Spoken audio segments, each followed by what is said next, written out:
वो पीछे वाली सीट पे बैठ गए थे दोनों। रास्ते में वो बोल रहे कि हमें कभी चूरू छोड़ दो, सालासर छोड़ दो, हिसार छोड़ दो। तो मैं बोला भैया आपको एक बार बता दो जाना कहाँ है। ऐसी कोई आवाज़ भी नहीं होने दिया। उन लोगों ने भी आराम से बात कर रहे थे और वो हरियाणवी लैंग्वेज में बोल रहे थे। मैं पूछ भी रहा था कि आप इधर क्यों आए हो। मैंने न्यूज़ देखी थी, वीडियो देखे थे स्टेटस पे, तो स्टेटस को जैसे जूम किया ना तो मुझे लगा कि ये तो रात वाले लड़के हैं जिनको ड्रॉप किया था। परसों रात को मैं हॉस्पिटल गया हुआ था तो मेरे पास कॉल आया। मेरे साथ ही रहता है एक लड़का जिसको भी ऐसे इस घटना का कुछ भी नहीं पता था। वो अपनी शॉप से आ रखा था पेट्रोल पंप की तरफ, तो उसका कॉल आया था कि 2 सवारी छोड़नी है सुजानगढ़।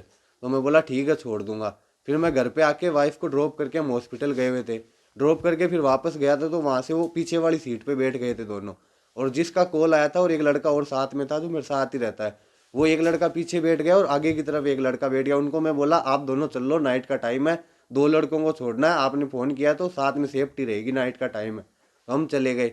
फिर उन्होंने 1500 रुपये पेट्रोल पंप पे दे दिए हमें, लाडनू पुलिया के पास में जो पेट्रोल पंप है डीडवाड़ा में, वहाँ पे दिए। तो मैंने तेल डलवा के वहाँ से फिर सुजानगढ़ की ओर रवाना हो गए।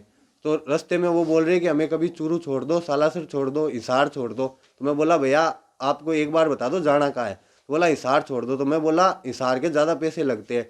तो बोला 10-15-20 हज़ार लग जाए, हमें कोई दिक्कत नहीं है, आप छोड़ दो। तो मैं बोला भैया हमारे घर वाले अलाउ नहीं करते 10 बजे के बाद में। तो उनको फिर वो बोले ठीक है सुजानगढ़ की तरफ चलो, वहाँ से कोई साधन देखते हैं। मैं बोला भैया आप ट्रेन में चले जाओ। तो बोला हम ट्रेन में नहीं जाएंगे, हम आराम से जाएंगे बस में या टैक्सी में। तो फिर उनको एक बस दिख गई सुजानगढ़ बस स्टैंड पे, दिल्ली नोखा लिखा हुआ था उस पर। तो वहीं उन्होंने गाड़ी रुकवा ली और उसी बस की तरफ वहाँ कंडक्टर से बात करने लग गई कि हमें हिसार जाना है। तो उनको वो बोला कि हिसार तो नहीं जाएंगे। तो फिर वो धारोड़ा की ऐसी कुछ बात करने लग गए। तो आपको कहीं कोई आभास नहीं हुआ कि इतने बड़े अपराधी इतना बड़ा अपराध करके आए हुए नहीं लड़के सर, हैं? ऐसी कोई आवाज़ भी नहीं होने दिया। उन लोगों ने भी आराम से बात कर रहे थे और वो हरियाणवी लैंग्वेज में बोल रहे थे। मैं पूछ भी रहा था कि आप इधर क्यों आए हो, एकदम नॉर्मली फ्रेंडली बात करते हुए जा रहे थे। फिर थोड़ी देर बात किए, फिर वो चुपचाप बैठ गए। तो फिर हम भी नॉर्मल होके फिर गाड़ी चलाने लग गए। और जैसे ही मतलब लाडनू के पास आने लग गए तो बार बार में बोल रहे थे कभी सालासर, कभी सुजानगढ़, कभी हिसार, कभी चूरू, ऐसे बोल रहे थे। तो फिर हमने वहीं सुजानगढ़ में ड्रॉप कर दिया था उनको। आपको कब पता चला कि वो इतने बड़े अपराधी थे? सर जब दूसरे मैं रात को आया था, लेट आ गया, 11:30 हो गए थे आते आते। तो दूसरे दिन जब मैं उठा था तो हमारे शॉप पे कोई नहीं गया था। तो मैं बोला गए क्यों नहीं। तो बोला आज मार्केट बंद है, किसी का हत्याकांड हुआ है वहाँ पे। तो मैंने न्यूज़ देखी थी, वीडियो देखे थे स्टेटस पे। तो स्टेटस को जैसे जूम किया ना तो मुझे लगा कि ये तो रात वाले लड़के हैं जिनको ड्रॉप किया था। तो फिर मैंने अपने घर पे बताई थी सारी घटना कि ऐसा हुआ था और इनको मैं ड्रॉप करके आया था।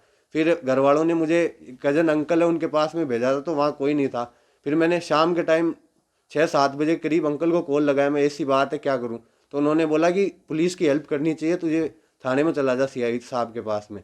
तो मैं वहाँ जाके सीआई साहब को पूरी घटना बताई थी। क्योंकि मैं जब जा रहा था तो मेरे जो दोस्त था जिसने कॉल किया था वो रास्ते में मिल गया था मुझे।